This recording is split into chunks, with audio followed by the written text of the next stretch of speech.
Habt ihr schon mal für Journalismus bezahlt? In meiner täglichen Lektüre findet in Form von E-Papern oder digital statt. Und ich bezahle auch für bestimmte Abos. Das ist für mich natürlich selbstverständlich, aber auch eine ganz andere Ausgangslage. Es ist ja mein Beruf, mich dafür zu interessieren. Wenn ich auf Facebook auf einen Link klicke, dann geht es mir da nicht darum, welche Zeitung ich lese, sondern dass ich diesen Artikel lesen will. Informationen und Nachrichten sind wo die Leute gewöhnt sind, mittlerweile das im Netz umsonst zu bekommen. Auch Städtezeitungen zum Beispiel funktionieren deswegen schlechter.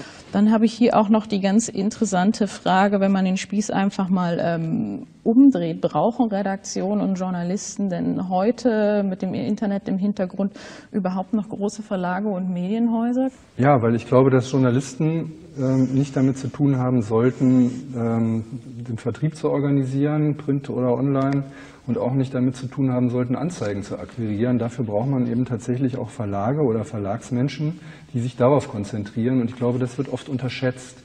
Ich hätte überhaupt nichts dagegen, Teil eines Verlags zu sein, nur da ist eben das Problem, dass man sofort im Griff der Marktforschung ist.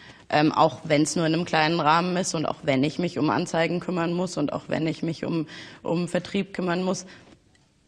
Wenigstens kann es in der Welt sein, wenigstens kann es existieren. Was ist tatsächlich Journalismus, der von Leuten gemacht wurde, die eine Ausbildung haben? Und was ist eben, ohne jetzt Blogger zu verunglimpfen, was ist ein Blogger, der vielleicht keine journalistische Ausbildung hat? Aber was die Ausbildung der Journalisten angeht, ich meine, viele Journalisten waren nie auf einer Journalistenschule und meiner Meinung nach wirkt sich das oft ganz gut auf deren Prosa aus. Ich halte das auch, glaube ich, für nicht möglich, so pauschal zu sagen, die Leute, die von Journalistenschulen kommen, haben so einen Einheitssound drauf. Ja klar, es gibt ganz viele Geisteswissenschaftler im Journalismus, aber was man wirklich händeringend sucht und braucht, das ist ein Wissenschaftler, der so schreiben kann, dass die Leute es auch verstehen, die selber keine Wissenschaftler sind.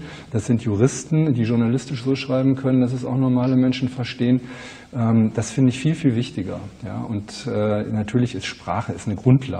Ich denke, der Printmarkt ist sowieso der am meisten zu leiden hat. Also wir sehen im Moment, glaube ich, auch, oder es ist so, dass wir eine sehr starke Monopolisierung sehen, also dass keine Konkurrenz mehr da ist. Hier fiel ja auch schon der Begriff Vielfalt, die wird auch immer geringer. Ist das ein Zukunftsszenario? Ich habe das von Anfang an für eine Verheerung gehalten. Das ist ja in manchen Verlagen ist es innerhalb eines Verlages mit verschiedenen Zeitungen passiert. Es gibt Kooperationen. Ich halte das für wirklich eine Verheerung. Ich halte das wirklich für ganz, ganz schlimm. Und das Gegenteil ist eigentlich richtig. Das Gegenteil bedeutet, dass man überlegen muss, wofür stehen wir und wofür stehen wir möglichst alleine. Was sind unsere Qualitäten, die uns unterscheiden von den anderen?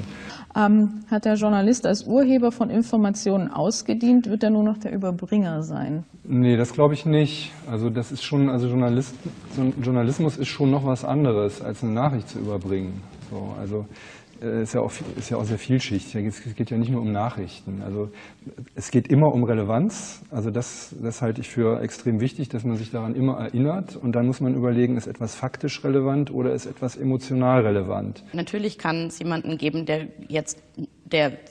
eben kein Journalist ist, der aber da ist, der dann irgendwas tweetet, was wichtig ist und was auch übernommen wird. Aber was längere Texte angeht und so, eben auch das Sprachliche, haben wir vorhin schon drüber geredet, der Beruf an sich, glaube ich, hat nicht ausgedient. Wie kann man sichtbar machen, welche Quelle verlässlich ist, fragt den Zuschauer. Innerhalb des Prozesses der Recherche eines Journalisten, und da versuchen wir eben bei Krautreporter unsere Quellen, also da wird es eine Art Transparenz geben, was den Prozess der Recherche angeht. Und das ist vielleicht auch interessant für Leute, die sich für sowas wie Quellen interessieren.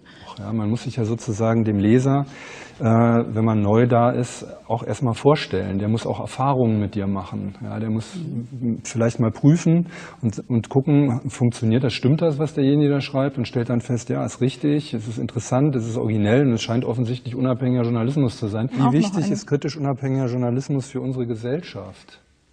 Dann nehmen wir die auch noch rein. Wichtig?